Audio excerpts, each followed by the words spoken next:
Number 13, lucky number 13. Different people pay different prices for the same exact thing. So again, this is the psychological principle that I understand. Is the billionaire will pay $20,000 for a solution that somebody else already paid $5 for, even if it's the exact same thing. That's important. It doesn't even have to be qualitatively different. You could literally sell the exact same thing to different people at different prices. So think about it. So what context makes sense? That bottle of water that you can buy at the store, what's that typically cost for a normal bottle of water? Like, an Aquafina, like $1.50, something like that, right? What's that same bottle of water cost at a concert or at, a ball game? Same bottle of water, by the way, right? $6? $5? $10? It's the same bottle of water. It's no different. Literally the exact same. Different people pay different prices for the same exact things. So things that influence this are context, frame, right? Timing is a big one.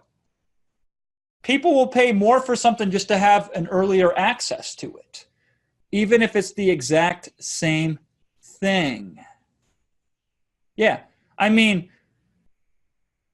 here's a secret for you. This isn't the exact same thing, but it's very similar. Is my, $20 book on Amazon, one-to-many, has almost the exact same material in it as Genius Webinars does, which is $1,500, which is obviously the exact same material as what we did at the $5,000 live training.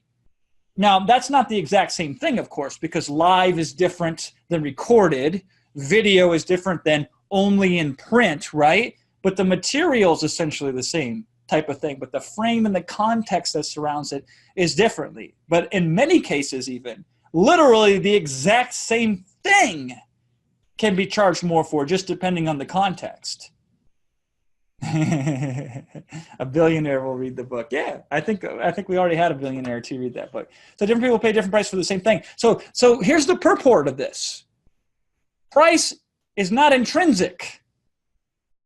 There's no intrinsic link between a product and price. There are so many different circumstances that determine price, or what price could be, or what it should be, that you're not doing anything morally wrong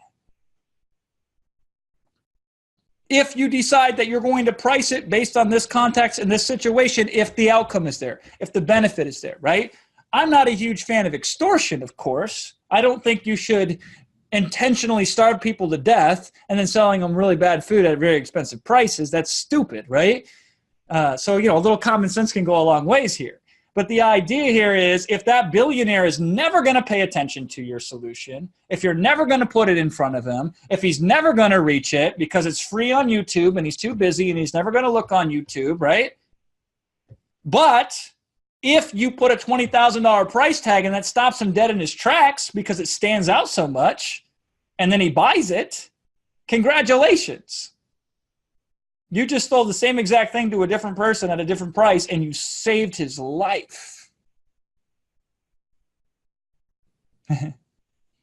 Yeah, Michael says, this is crazy. I have the course use, however, I can't wrap my head around doing it since I suck at writing, and I haven't even sweated the price. So my question to Michael here is, how could you still suck at writing, yet create a webinar that would make you a lot of money?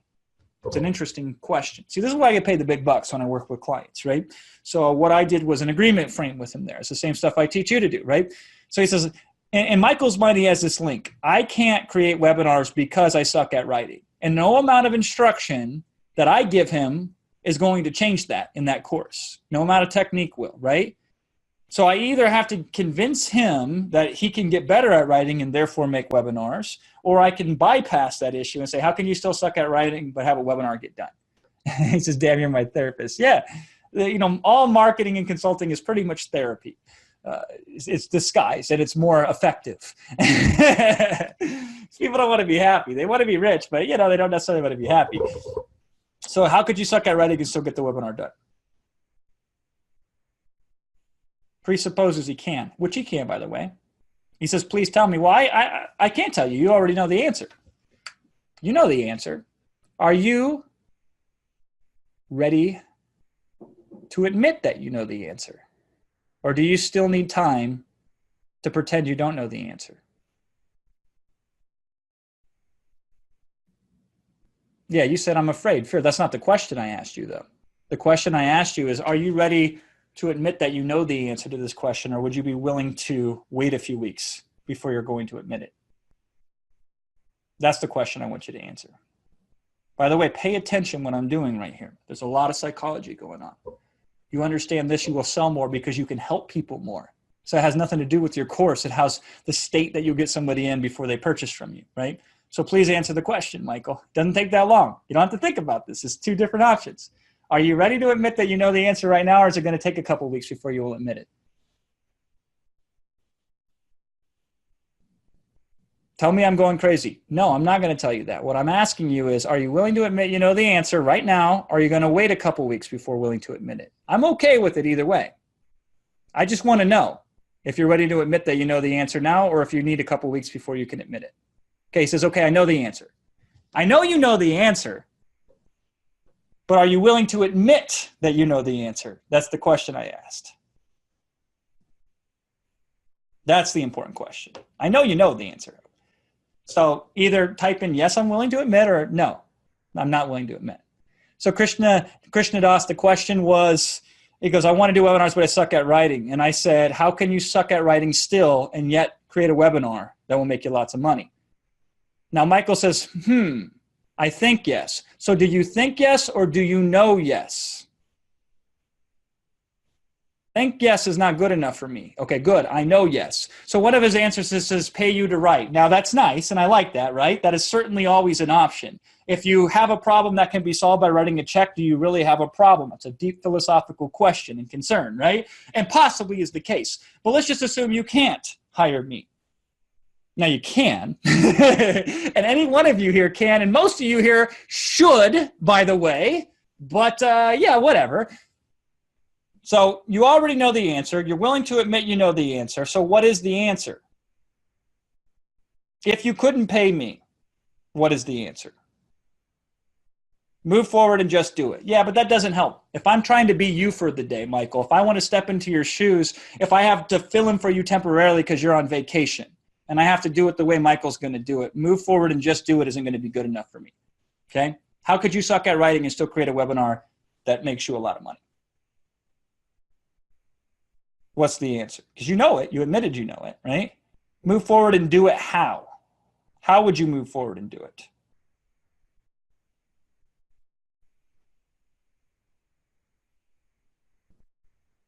Follow someone's example. Who could you follow that you would feel very comfortable following their example without having to write? You, me, follow me, okay? Isn't there a part in Genius Webinars where I have a webinar that I show you that you could follow? Yeah. So are you willing to do it or not? Because if you're not ready yet, I understand. Are you willing to do it? Okay, I'm on it. I have to. Okay. So Michael says he has to. Now, Michael has made himself accountable to me. All right. That's not good enough for me.